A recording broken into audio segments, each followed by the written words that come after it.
I sat at the back, quiet. The car was moving, but it felt like I was sinking. Soft leather seats, smooth ride, AC blowing, and yet my palms were sweating. I kept my purse clutched tight against my lap. The driver didn't speak, just focused on the road.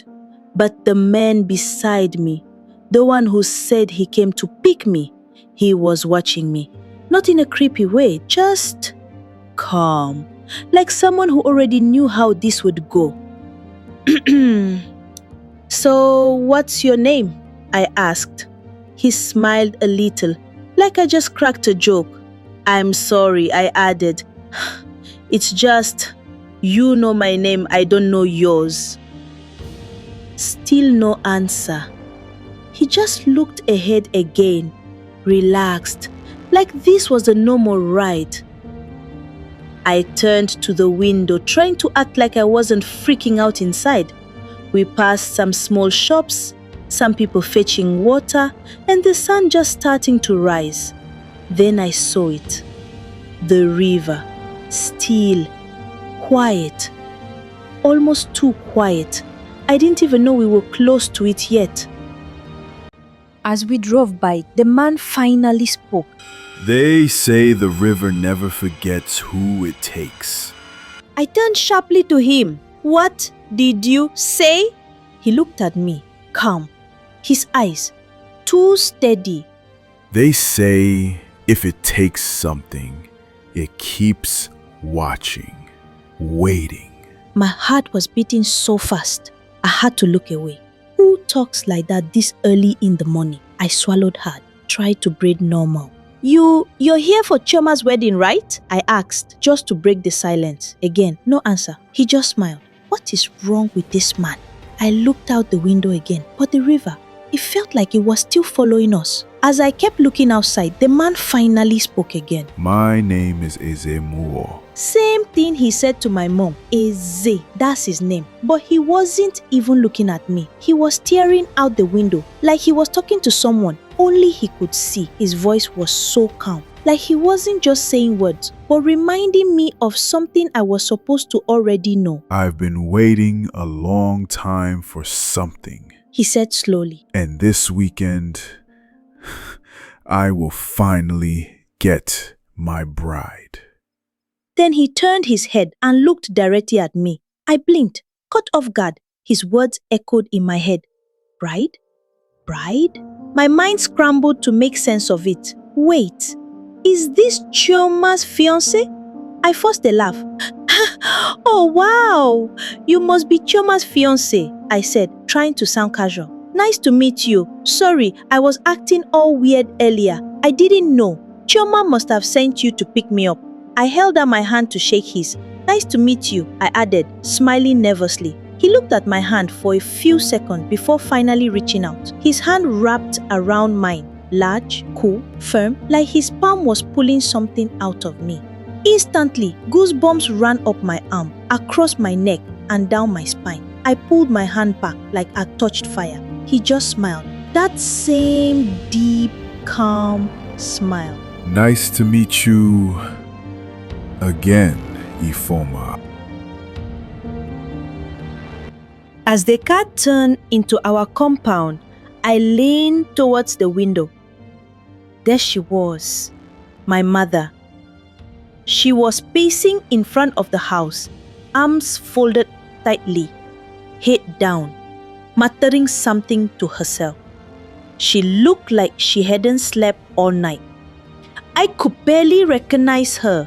Her whole body seemed tense, like she was bracing for a storm that hadn't come yet. She didn't even hear the car. It wasn't until the door opened and closed that she blinked and looked up.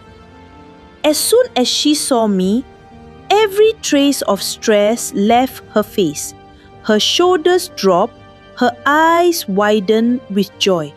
She smiled, the kind of smile only a mother could give. Wide, deep, full of relief and something else. Something heavy. Ifoma. She rushed towards me and wrapped her arms around me so tight I could barely breathe. I melted into her chest like I was 5 years old again. "Mom," I whispered, "I miss you." She was trembling. I felt it in her hug, and then I noticed her tears. "You don't have to cry," I said, pulling back gently. "I'm here now. I'm sorry I stayed away so long, but I'm here." I hugged her again. Behind us, the car door opened again. Choma's fiancé stepped out slowly, his tall frame casting a long shadow across the compound. He just stood there silently, watching. The driver had already started unloading my bags from the boot. Then my dad came out of the house. I expected him to come straight to me, but he didn't. He walked past me, straight to the man. He gave him a bow. Not just a polite nod, a full respectful bow. The kind you give an elder or someone powerful. "Papa," I muttered, confused. Then he turned to my mom and said, Ne, bow. She paused. Her lips tightened. She clearly didn't want to, but he gave her a look, the kind of look only husbands and Igbo men knew how to give. And she obeyed. She bowed, and the man smiled. Smiled. That same calm, quiet, mysterious smile, the kind that said he already expected this. He looked at them like they were his people, like a king visiting his loyal subjects. Wait, is this some kind of Igbo tradition I don't know about? Some culture I miss from being away too long? I turned back towards the man. Is he a prince? Oh my God, Choma's marrying a prince? And she didn't tell me? I had just dropped my bags in the room when my phone rang. Chioma. I picked it up quickly. "Hey, Chioma," I said. "Oh my God, Ifoma," she rushed. "I'm so sorry. I didn't even know where my phone was. You know how weddings are. Everything is everywhere. Did you get home safely?" "Yes, I did," I said, still trying to process everything. "Your fiancé got me home." "My fiancé?" she repeated slowly. "Yeah," I said, frowning a little. "You didn't tell me you were marrying a prince." "Yes," she finally said. "Sorry, I wanted it to be a surprise." Her voice didn't sound right. "You okay?" I asked. She cleared her throat. "I've just been really stressed. You know how these things go." "Where are the other girls meeting?" I asked. "I want to come help." She exhaled. "Most of them are at Auntie Nwaka's place. We're packing souvenirs and sorting the outfits. You know, groundnut, malt, wrapper, fan, sweets, that kind of thing. Then next we will be going to the tailor's place." I smiled. "Sounds like war." "You'll see the noise from the road," she said. "Just come when you're ready." "I will," I said. "Thanks for letting me be part of this, Chioma." She paused. "Thanks for coming, Ifoma." Something in the way she said it made my stomach twist. I was just about to change into something more comfortable when I heard a soft knock on my door.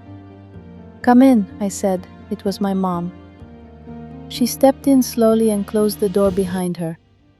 Her eyes scanned the room like she was checking if anyone else was there. She sat on the edge of the bed beside me and took my hand. Ifoma, She started, her voice low, almost trembling.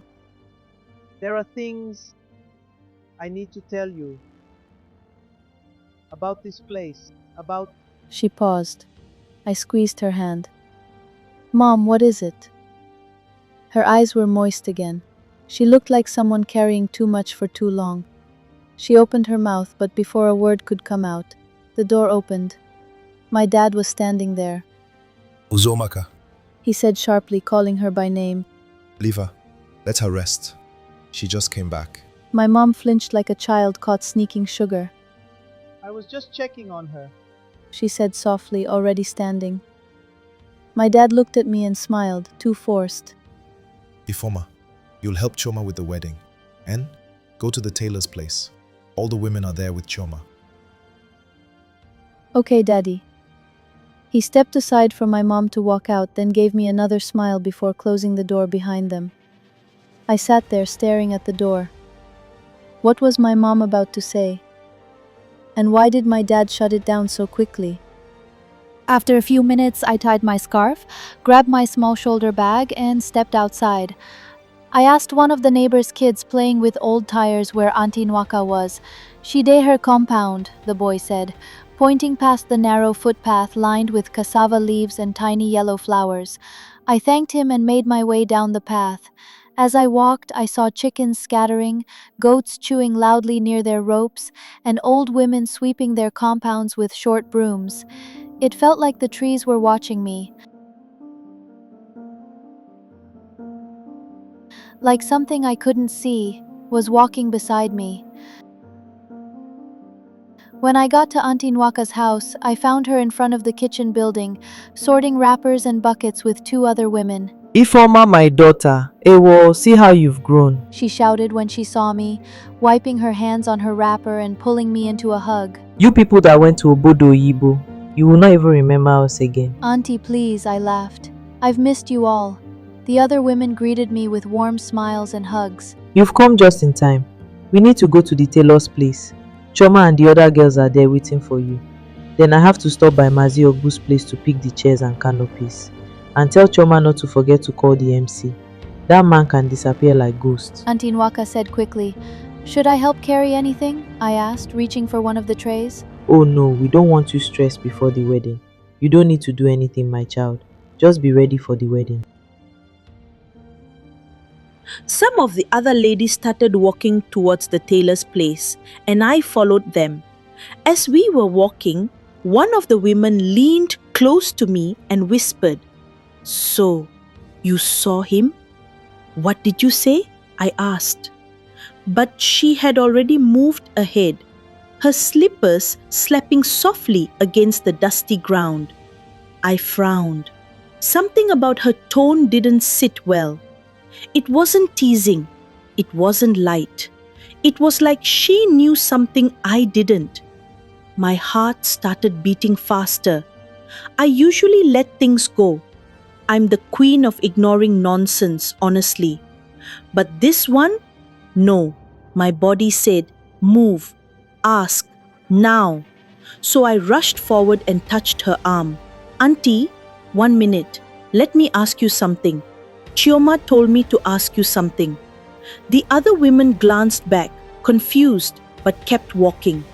She turned slowly, her face calm, but her eyes were doing something else, scanning me, reading me. "Who were you talking about?" I asked, lowering my voice. "You said you saw him. Who were you talking about?" She pressed her lips together and looked away quickly, like she was picking her words very carefully. "Don't worry," she said. "You'll understand soon." "Auntie, please." I stepped in front of her. "Who is he? Chioma's fiancé?" She chuckled, but it didn't sound like a joke. More like she was trying to stop herself from saying too much. Then she looked at me again, this time more serious. "Not everything you see in this village is meant to be understood in the first day. Even light can wear disguise, my dear." "What does that even mean?" She didn't answer. Instead, she adjusted the scarf on her head and simply said, "Just follow instructions. When you get called, don't delay, whatever happens, no matter what." Then she turned and walked away, leaving me standing there, heart pounding, in the middle of the footpath with cassava leaves rustling around me. I watched as the women walked ahead, chatting lightly, their voices fading into the rustling of dry leaves and distant goat bleats. One by one, they disappeared around the bend, swallowed by the narrow path and banana trees. I didn't move. My legs, they just wouldn't. There was this cold chill on the back of my neck, even though the sun was out now. That kind of chill that doesn't come from breeze, but from something else.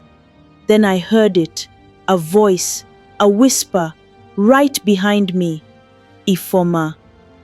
I spun around so fast I nearly lost my balance. I came face to face with him, Chioma's fiancé. Woo! I let out a breath I didn't realize I was holding, pressing my hand to my chest. Ah! You scared me! I laughed nervously. I thought you were someone else. He smiled, that same smile, calm, unbothered, but again, it didn't reach his eyes. Who did you think it was? He asked, his voice smooth like before, too smooth. I looked at him. I said nothing. What should I say? A whisper from nowhere called my name, and I thought it was a ghost. No way. So I just gave a small laugh again and looked away, pretending like it was nothing. But inside, something was twisting in my stomach. And then he leaned slightly closer, lowering his voice. You should be careful walking alone. I turned to face him fully, trying to read his face. What do you mean? He didn't answer. He just turned and started walking in the same direction the women had gone, slow, like he knew I'd follow. He was a few steps ahead of me now, walking slowly like he had all the time in the world. Then he stopped, turned halfway, and looked back. Are you coming? He asked, voice low, patient, but something about it felt more like a command than a question. I nodded slowly and started walking. Yeah, I'm coming. We walked in silence for a bit. No noise, just our footsteps crunching the red earth underfoot. Even the birds were quiet. You said earlier, you've known me for a while, I said, trying to sound casual, trying to keep control of the moment. How? He didn't answer right away. Then he turned to me with a small smile. Some bonds don't need time to be real. They just are. I forced a smile. Okay, but how did you and Chioma meet? He turned away again, walking a little ahead. That's a long story. One you'll hear soon. But he just turned and started walking again. No explanation, no context. Just that same smooth walk, like nothing was strange at all. But everything was. You've changed. He said again, calm, soft, almost like it was meant as a compliment, but it didn't feel like one. I blinked, confused. What do you mean? He looked me in the eyes, tilting his head slightly, like he was studying something I couldn't see. You talk differently. You used to be very quiet. Now you are more headstrong, more opinionated, more stubborn. He said like he was talking to a child. Back then, you were always asking questions, always wandering, always by the water. I stopped walking. By the water. How do you know that? I asked, my voice lower now. He paused too, not facing me. You were different then.